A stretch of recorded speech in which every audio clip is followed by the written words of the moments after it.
একটি নির্জন মাঠ। মাঠের ওপরে দাঁড়িয়ে থাকা এক বিশাল বটগাছ। দিনের আলোয় জায়গাটা যেমন নিরীহ, রাতের অন্ধকারে ঠিক ততটাই রহস্যময়। কিন্তু সেই গাছের নিচে একটা মেয়ে প্রায় বসে থাকত, চুপচাপ, নিঃসঙ্গ, অদ্ভুত এক পরিবেশের মধ্যে। একদিন এক কৌতূহলী যুবক রাতের শ্মশান সফরে গিয়ে দেখতে পেল তাকে। শুরুতে সাধারণ কৌতূহল থাকলেও ধীরে ধীরে তার মন সেই মেয়েটির দিকে টানতে লাগল। কিন্তু সে জানতো না, তার অনুভূতির পিছনে লুকিয়ে আছে এক ভয়ঙ্কর সত্য। আপনি কি সাহসী? তাহলে পুরো গল্পটি দেখুন। যদি রাত হয় তাহলে লাইট জ্বালিয়ে বসুন, কারণ এটি এমন একটি গল্প যা শুনলে আপনার রক্ত শীতল হয়ে যাবে। মনে হবে যেন কলিজাটা এখনই বেরিয়ে আসছে। তাহলে চলুন, আর বেশি কথা না বলে গল্পে চলে যাব। তানবীর ছিল এক কৌতূহলী যুবক যে রহস্য ভালোবাসে। বন্ধুরা যখন শ্মশানের গল্প শুনে ভয় পায়, তখন সে সেসব জায়গায় ঘুরে বেড়াতে ভালোবাসে। একদিন রাতের বেলায় বন্ধুরা যখন ভয় পেয়ে বাড়ি চলে গেল, তখনও সে রয়ে গেল সেই শ্মশানে। হঠাৎই তার চোখে পড়ল বটগাছের নিচে বসে থাকা একটি মেয়ের দিকে। আগেও দূর থেকে দেখেছে, কিন্তু এতটা কাছে কখনো আসেনি। মেয়েটির অদ্ভুত নীরবতা, তার গভীর দৃষ্টি, সবকিছুই তানবীরের মনে কেমন যেন এক আকর্ষণ তৈরি করল। সে ধীরে ধীরে মেয়েটির প্রতি টান অনুভব করতে লাগলো।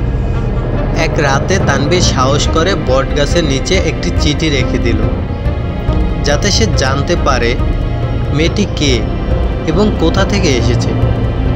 পরদিন গিয়ে দেখে সত্যিই একটি উত্তর এসেছে। চিঠিতে লেখা, তুমি কেন আমাকে ডাকছো? তুমি কি ভয় পাও না? তানবীরের কৌতূহল আরও বেড়ে গেল।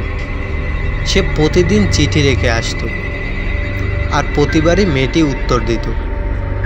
মেয়েটির নাম ছিল মীরা। ধীরে ধীরে তাদের মধ্যে এক অদ্ভুত সম্পর্ক তৈরি হলো। কিন্তু একটা ব্যাপার অস্বাভাবিক লাগতো।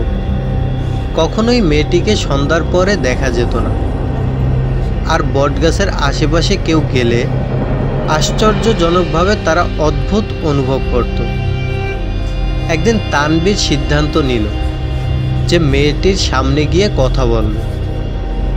সে এগিয়ে যেতেই মেয়েটি উঠে দাঁড়ালো, আর ধীরে ধীরে সেই ঘন কালো বাগানের দিকে চলে গেল। তানবীর তাকে অনুসরণ করলো, কিন্তু মেয়েটি হঠাৎই অদৃশ্য হয়ে গেল। আশেপাশে তাকিয়ে দেখলো কিছুই নেই।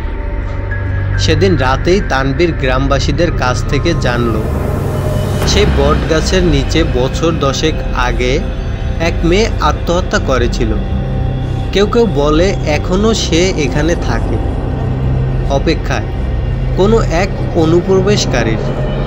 তানবীরের হাত পা ঠান্ডা হয়ে এলো। সে কি তাহলে এতদিন একটি অবয়বের প্রেমে পড়েছিল? এখন প্রশ্ন হলো, এই চিঠির উত্তর কে দিত? সেই মেয়েটি কি ছিল? পরদিন সকালে সে আবার গাছের নিচে গেল। দেখল তার গত রাতের চিঠিটি যেখানে রেখেছিল ঠিক সেখানেই পড়ে আছে।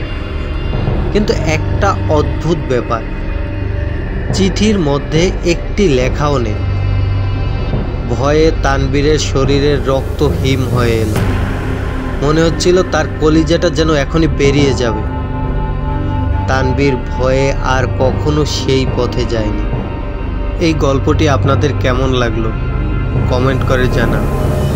আর যদি ভিডিওটি একটুও ভালো লাগে প্লিজ একটি লাইক দিবেন, আর সাবস্ক্রাইব করতে ভুলবেন না। ধন্যবাদ আপনাদের সকলকেই। কিন্তু সাবধানে থাকবেন, যদি সেই মেয়েটি আবার চলে আসে।